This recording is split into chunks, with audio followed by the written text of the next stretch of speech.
Thank God for magnetic pans, right?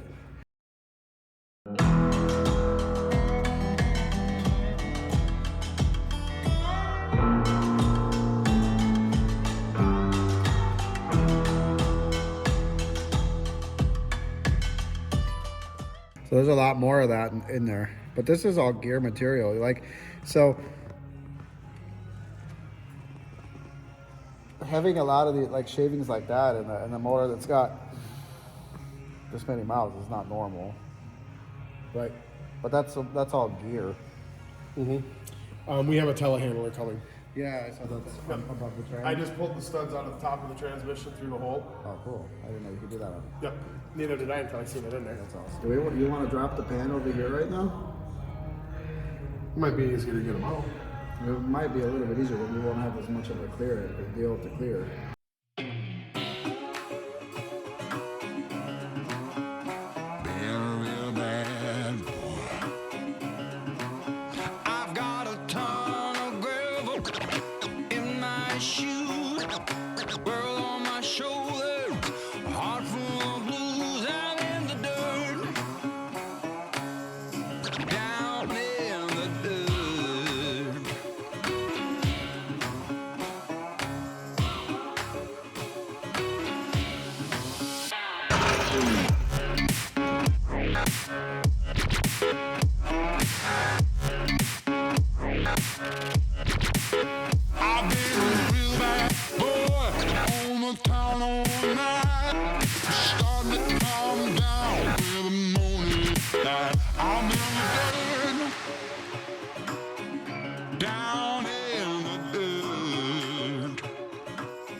Because usually oil, it won't separate like that. So it's like hard to say. It's like it's got a film in it. Yeah, it's got like a film in it. And on diesel engines, people think, oh, it's going to make a milkshake. No, it won't. You won't see it. Unless it's literally pissing down and you're losing like 3 gallons of coolant every hour or something. Yeah, that's going to make a milkshake. But if you're losing a gallon every 10,000 miles or so, then no, you're not. Like a 5EK cat. Yeah, I mean, it's pointless now because this is coming out, but I bet you maybe one of the liner O-rings is leaking. Yeah. And you pressurize the coolant system, you'd be able to see it, but we already took all that shit off, so what's the point? We're going bye-bye with it. It's going bye-bye.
a start there, go around this side, and come up over.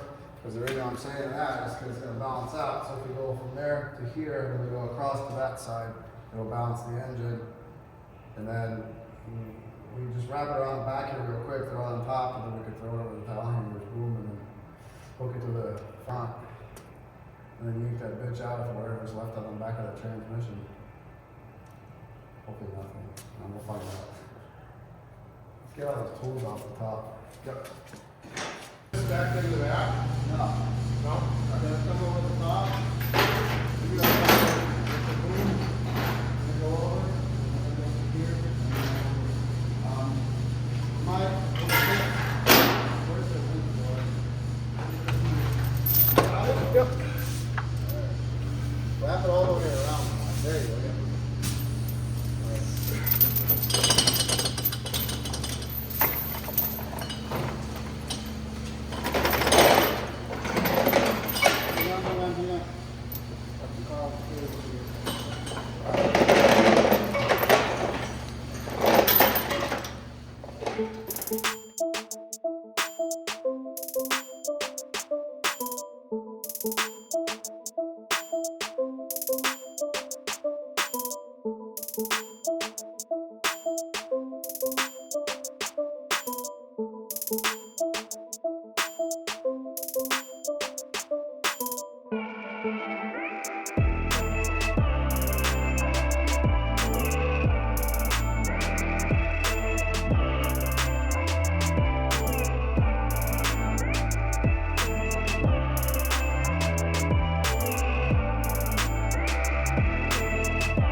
There you go. Okay, we're good. Especially one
I know. Greg Wynn put a Cummins in that Pete.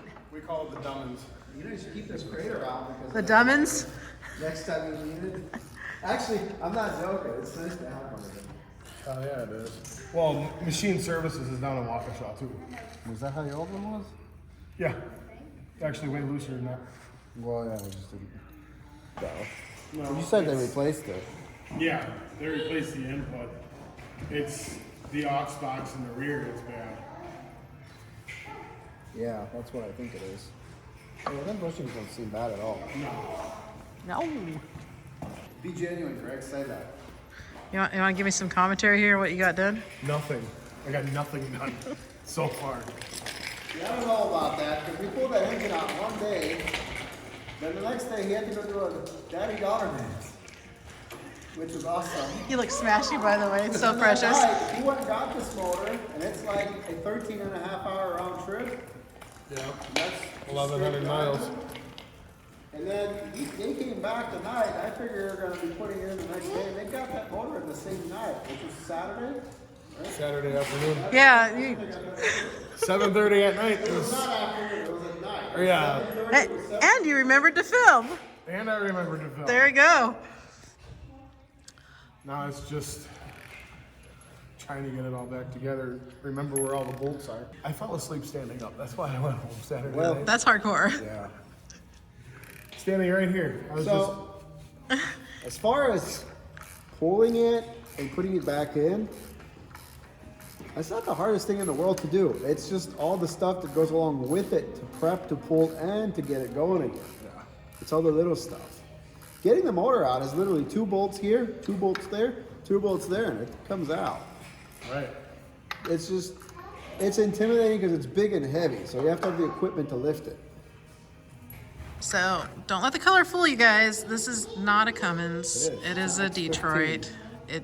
The story was that he ran out of Detroit color and painted it red. See that little men emblem here, whatever they call that? That's the signature of power. Signature of gay. Jealousy gets you nowhere in life. Yes, I'm sorry. You leave the Dummins out of this. The Dummins. Oh, then hopefully this one keeps belts on it. Well, It's not something with the truck. so according to the guys that tuned it, which I watched them tune it, it is 625 to the flywheel, 550 at the ground. It's 12. It's still a 12.7. Still a 12.7. Is it a DDEC 3.4 hybrid or is it straight DDEC 4? It is a straight to DDEC 4. So it has the nozzles or no? Does not have the piston nozzles. Does not? No, it's, I guess it would be a 3.4. Yeah. It's got the DDEC 4 sensor. Right. It's got 5915 injectors, the 3652 cam, and the 555 cylinder packs. Oh, nice. It's tuned by a very knowledgeable guy that definitely knows what he's doing. His name's Randy at High Horse. Randy. Guys named Randy usually know how to tune stuff. If your name is Randy, you know what you're doing. They work very closely with Diesel Freak. Oh, okay. Can't really say a whole lot. And who built this motor, you said? High Horse Express out of Cedar Springs, Michigan. Okay. Jake Simon built it. So what's your plan? It's going to work next week? Maybe. I'm hoping to have it running. I think we'll get it running this. Well, if you get the turns on Friday, and you think you're going to get it like what, in the morning time or afternoon? We could probably get it running on the weekend. Well, I'm hoping to have everything done. All we have to do is put the trans in We could be able to fire it up by Thursday. and then put the trans in. I mean, the clutch is on it, right? Yeah, clutch and everything's on And it. so we should be able to fire it, and the transmission's not on it. And then APU. The nice thing, Oh, you're going all out. the nice thing We're putting about an APU in. So the nice thing about this is this engine's already been tested and it's been ran. Okay, they broke it in, so we know it's not going to be a lemon. It's going to fire up. So just literally plugging everything back in, putting fuel to it, priming it, and then turning the key and firing it up and let it run. It should be good to go. That's why he went this route. He doesn't want to screw around. He needs to get back to work. This is the quickest option. Do you mind sharing what you paid for this? $27,000 with a quarter. New ECM program. He got literally everything. He got the ECM. He got. Well, a you said turbo, they had he more got money everything. into it than what they sold it for too, right? Yep. Yeah. The only thing that's used off my old motor was the alternator and AC compressor. How long did they have it? They had it up for sale for a while then, or something? A month. A month. Yeah, things don't sell as good as they used to. No. Yeah, I would have went similar route, but the problem with Cummins is if you're buying a crate Cummins, you're getting crappy Cummins craftsmanship, because again, that's why they fail from the factory. They're just junk. Yeah, you didn't like where they set those liners. Don't like where they set the liners, don't like how they do a lot of stuff. That's why they fail. Right.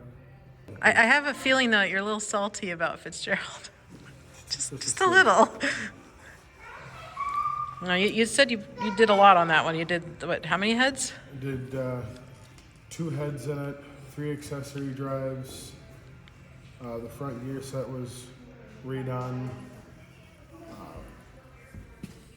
Cam bearings, 2 sets of injectors, rocker arms, exhaust manifolds, intake manifolds, turbos.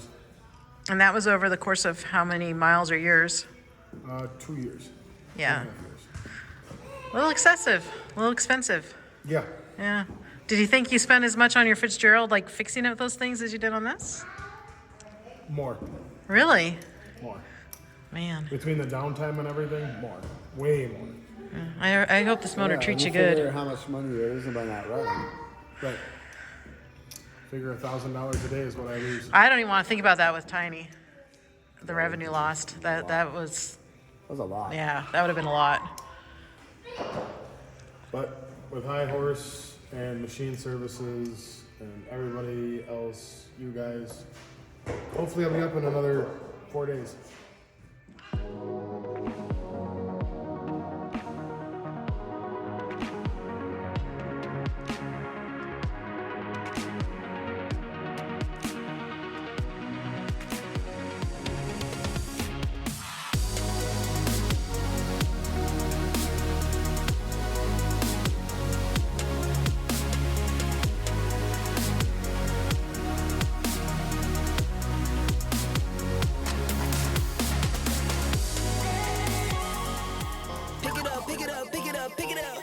You see the drip, yeah, I'm fitted up. Hop in my car and the giddy up.